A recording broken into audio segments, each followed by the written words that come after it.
Let's start equimomental system of triangle lamina. तो हमने moment inertia find किया था कि ट्रायंगल लैमिना का अबाउट अ बेस, तो वो आया था 1/6 एमपी स्केल। ओके, तो now let's try to find the equimomental system for triangle. तो अपने पास ये ट्रायंगल है ए बी सी। ओके, इसका ए का डिस्टेंस, इक्विमेंटल सिस्टम का मतलब है कि दो सिस्टम जिनका movement inertia about any line in the space is same. तो ये लाइन मैंने एल ले ली। तो इस ट्रायंगल ए बी सी का मूवमेंट इनर्शिया अबाउट एल, एक तो ये वाला सिस्टम होगा जिसमें सारा का सारा मास सेंट्रॉइड पे जो है कॉन्सेंट्रेटेड है। एक मैं ले रहा हूँ कि जिसमें इसके मिड पॉइंट एफ ई और डी, यहाँ पे m/3 जो मासेस हैं वो कॉन्सेंट्रेटेड है। तो टोटल मास फिर m ही बनेगा, m/3 it become m। I will prove they have same moment inertia. तो इसमें जो a का डिस्टेंस है l से वो h1 है, b का डिस्टेंस l से h2 है और c का डिस्टेंस l से h3 है। ओके, तो a का डिस्टेंस h1, b का distance h2 and this one, और एक लाइन ये वाली है l डैश। तो नेचुरली मैं यहाँ पे यूज करूंगा, अगर मेरे को मूवमेंट इनर्शिया किसी भी सिस्टम का अबाउट लाइन l निकालना, तो मैं सेंट्रोइड के अबाउट मूवमेंट इनर्शिया निकालूंगा। सेंट्रोइड के अबाउट मूवमेंट इनर्शिया IG आ जाएगा, प्लस पैरेलल एक्सिस थ्योरम लगाएंगे। पैरेलल एक्सिस थ्योरम के मुताबिक इसके पैरेलल जो भी लाइन आएगी तो उसका मास इनटू डिस्टेंस के, अगर मेरे को L के अबाउट मूवमेंट इनर्शिया निकालना है तो मैंने लाइन के अबाउट मूवमेंट इनर्शिया निकाल लिया IG, plus total mass is m, और इसका सेंट्रोइड का इस L से डिस्टेंस d स्क्वायर। अगर मुझे L डैश लेके चलना है, अगर ये L डैश लेके चलना है तो सेंट्रोइड के about movement inertia IG plus m, और इस सेंट्रोइड का इस लाइन से distance that is d dash square.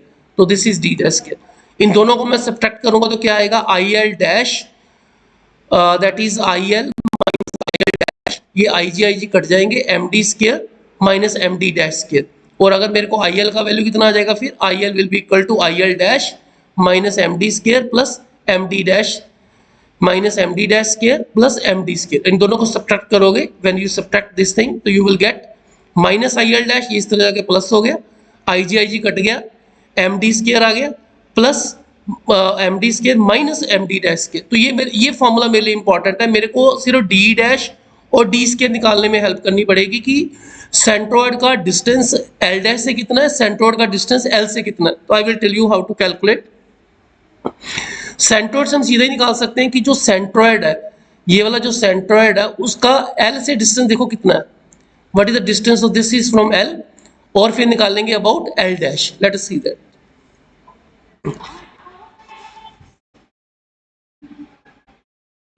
No let's see that. तो ये वाला फॉर्मूला अपने पास हो गया। नाउ वी सी कि अपने पास ये ट्रायंगल है, अपने पास ट्रायंगल ABC है। This is the triangle ABC, we have ABC, और इसके ऊपर बेस ये बना दिया AN। तो यहाँ पे जो ये वाला जो लेंथ है, दिस इज, अगर यहाँ पे परपेंडिकुलर फोल्ड करवाएंगे, अगर टोटल ये टोटल डिस्टेंस जो है वो है H2, और यहाँ पे H1 है, H2 में से H1 माइनस करेंगे तो ये आ जाएगा H2 माइनस H1, यानी कि परपेंडिकुलर बन गया। और इस तरफ ये वाला जो हाइट है C को अगर मैं यहाँ पे n डाल दूं तो CN हो गया, इसका हाइट टोटल है H3, और यहाँ पर H1, तो H3 में से H1 माइनस करेंगे, H3 माइनस H1, तो यहाँ तक हाइट आ जाएगा। तो नाउ अगर मेरे को एरिया ट्रायंगल का निकालना है, ये वाली ABC ट्रायंगल का, तो हाफ बेस इनटू एल्टीट्यूड, तो मैं बेस को AN ही रखूंगा, परपेंडिकुलर ये बन जाएगा। ये दोनों ट्रायंगल्स के लिए बेस यही बनेगा। अब मैं इसको लिख रहा हूं, जो ट्रायंगल ABC जो बड़ी ट्रायंगल है, अगर आप देखो तो ABC ट्रायंगल कैसे आ सकती है, that triangle ABC is equal to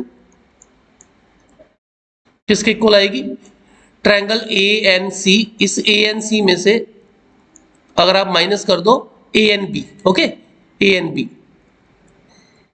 एक को मैंने रख लिया ANB, एक को रख लिया ANC, तो यहाँ पे बन गया ANC जो है वो बड़ी ट्रायंगल है, बड़ी ट्रायंगल में से छोटी ट्रायंगल माइनस करेंगे तो ये आ जाएगा। एरिया ऑफ ट्रायंगल का फॉर्मूला क्या आएगा, half base is AN, base is AN, perpendicular is H2 minus H1। नीचे वाली ट्रायंगल जो बनेगी ABC, सॉरी दूसरी ट्रायंगल कौन सी बनेगी, एक बनेगी ANC, एक बनेगी ANB। ANB का बन गया area half base AN, perpendicular H2 minus H1। तो जो दूसरी ट्रायंगल बनेगी उसमें क्या बनेगा, area half perpendicular is H3 minus H1, और बेस मैंने AN ही रखा है एक्सटेंड करके, तो एरिया आ जाएगा half H3 minus H1 into AN। A N कट गया, हाफ हाफ कट गया, तो ये वाला अपने पास आ गया। तो ये आ गया डेल्टा डेल्टा 1 बाई डेल्टा 2। तो डेल्टा 1 की वैल्यू कितनी आ गई, डेल्टा 1 की वैल्यू आ गई, इसको नीचे डिवाइड कर देंगे, डेल्टा 2 की वैल्यू ये आ गई। अगर दो का रेशियो सेम है तो उनका डिफरेंस न्यूमिनेटर डिफरेंस डिनोमिनेटर, तो उसमें जो कॉमन फैक्टर है h1 कट जाएगा, we left with this one, h2 minus H delta 2 minus delta 1 is equal to delta, ये लिख दिया। तो मेरे पास डेल्टा 1 का वैल्यू डेल्टा में आ गया, ट्रायंगल एबीसी हमें गिवन है, तो डेल्टा इज गिवन, तो ये चीज डेल्टा 1 आ गई, ये डेल्टा 2 आ गई।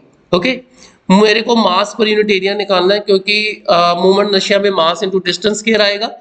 तो अगर मैं बोलूं कि रो is a mass per unit area, तो एबीसी का एरिया आ जाएगा rho into delta, rho is density, density is mass per unit area, तो मास आ जाएगा रो इंटू डेल्टा।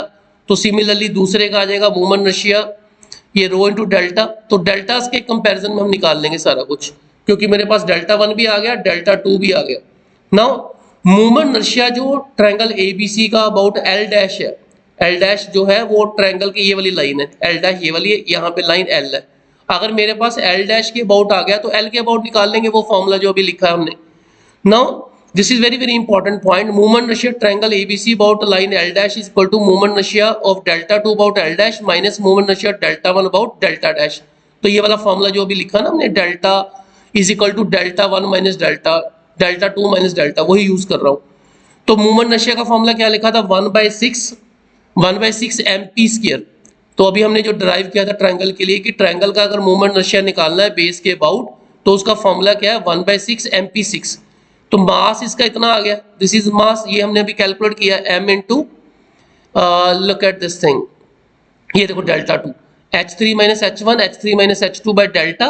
ओके, तो देन डेल्टा का वैल्यू ये आ गया इनटू स्क्वायर, डिस्टेंस का स्क्वायर, उसका डिस्टेंस कितना आ रहा है, परपेंडिकुलर का स्क्वायर अभी हमने निकाला है, डिस्टेंस जस्ट अ मिनट, ये डिस्टेंस निकाला है h2 माइनस h1 का स्क्वायर, दूसरी तरफ आ जाएगा h3 माइनस h1 का स्क्वायर, ये लिखा हुआ है h3 माइनस h1 डेल्टा 2 के लिए, h2 माइनस h1 का स्क्वायर डेल्टा 1 के लिए। तो अपने पास ये वाला फॉर्मूला आ गया, इसको सिंप्लीफाई करेंगे, we will simplify this thing, 1/6 m h3 minus h2, ये कॉमन आ गया, ये बाहर ये वाली चीज, yes we can take the common और we can not take the common, h3 minus h2 यहाँ पे आ रहा है, h3 माइनस h2 कॉमन आ रहा है, ये बाहर ले लिया। Okay, so this is a common, then we left with, इसका स्केयर खोल लो, this is cube, a minus B cube, इसका क्यूब खोल सकते हैं कि a minus B cube and h2 minus h1, हाँ ये क्यूब बन रहा है यहाँ पे, h2 minus h1 h2 minus 1, ये क्यूब बन गया, इस तरह भी क्यूब बन जाएगा। ओके, ये क्यूब खोल लो, a cube minus B cube का फॉर्मूला लगा लेते हैं कि a cube minus B cube is a minus B, a square plus b square plus ab। तो when we open this one, तो अपने पास ये वाला फॉर्मूला बन जाएगा, इसको ओपन करके a minus B, a square b square plus ab। Okay, तो यहाँ पे h1 कट गया, तो ये बन गया h3 माइनस h1, इसको स्क्वायर खोल लिया, ये जो भी आ गया। नाउ अब हम अपना वो वाला फॉर्मूला यूज करेंगे जो शुरू में हमने लिखा था, कि ये वाला फॉर्मूला, कि मेरे को मूवमेंट इनर्शिया निकालना है आई एल के अबाउट, यानी कि हमने मूवमेंट इनर्शिया निकाला, पहले निकाला अबाउट एल डैश, अब मैं निकालूंगा अबाउट एल। तो I will use this thing कि अगर मुझे एल के अबाउट निकालना है मूवमेंट इनर्शिया, तो पहले सेंटर ऑफ जो ग्रेविटी जो सेंटर में से पास होने वाला है उसमें, प्लस सेंटर ऑफ मास का डिस्टेंस एल से, एम डी स्क्वायर हो गया। फिर अगर मैं एल डैश की हेल्प ले रहा हूं, तो this is about centroid plus M D dash के, दोनों को सब्ट्रैक्ट किया तो क्या आएगा, I L minus I L dash, ये आई जी आई कट जाएगा, M D square minus M D dash square. तो ये वाला फॉर्मूला अगर एल डैश के अबाउट मेरे पास आ चुका है, सिर्फ मेरे को चाहिए what is the D dash square, what is D square, कि सेंट्रोइड का डिस्टेंस एल डैश से कितना है, सेंट्रोइड का डिस्टेंस एल से कितना है, that is the only thing I have to work on. तो यहां तक हम पहुंच गए, वी हैव रीच्ड हियर, ये चीज आ गई, वो थ्योरम लगाई। अब यहाँ पे आपको याद रखना है कि जो सेंट्रॉइड की डिस्टेंस है, distance of centroid from L, L से जो डिस्टेंस है वो ये आ रही है 1/3 h1 h2 प्लस h3, और अगर ये इसकी डिस्टेंस यहाँ से आ रही है अपने पास 1/3 h1 h2 h3, ये डिस्टेंस आ रही है इसकी सेंट्रॉइड की, और टोटल डिस्टेंस h1 है। ओके, यहाँ तक डिस्टेंस h1 है, इसकी डिस्टेंस ये टोटल अपने पास आ गई। अगर मैं इसमें से h1 माइनस कर दूंगा तो मेरी डिस्टेंस किससे आ जाएगी, l डैश से। तो मैं इसका जो डिस्टेंस l से दिया हुआ है, l से डिस्टेंस जो दिया हुआ उसमें से h1 माइनस कर दूंगा तो ये आ जाएगा। आपको वैसे भी याद है कि सेंट्रोइड